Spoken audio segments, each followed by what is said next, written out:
Now we're gonna implement the same queue logic, but instead of using array, we'll using linked list. So the idea is to use dynamic memory that is like by the that is used by the linked list, and the two pointer approach is same, like first front is like first node and rear is like last node.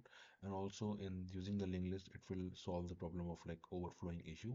So in linked list implementation, we have to insert at the rear and delete from the front, which makes the both operation at O of 1.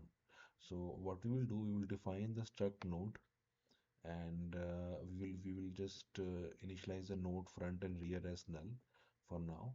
And for the enqueue operation, what we will do, we will create a new node, and if empty, like if we create a new node and if it's empty, front is equal to rear is equal to new node, then we will just enqueue and like enqueue the element. And if like else, the rear next is equal to new node, and update the rear accordingly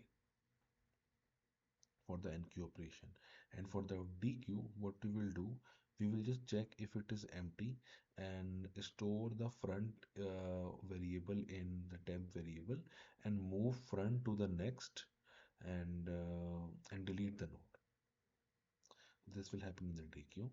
And this is just a display function.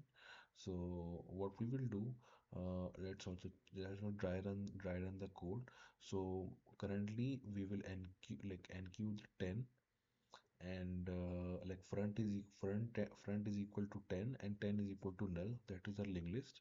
And rear is also pointing to the same, like 10. And when we enqueue 20, what will happen, like the front is equal to 10 and pointer to the 10 is 20, and then 20 pointing to the is null.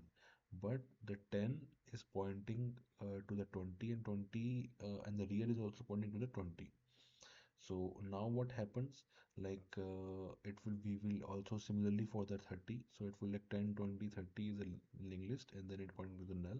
But when we dequeue that, what will happen, like it will the remove 10, and front is pointing to the 20 and 20 to the 30 and 30 to the null, and rear is now pointing to the 30.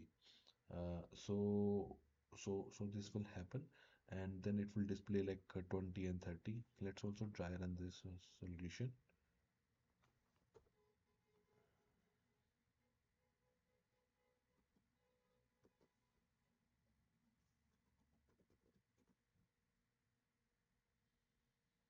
So here we can see the it will just queue the elements at 20 and 30.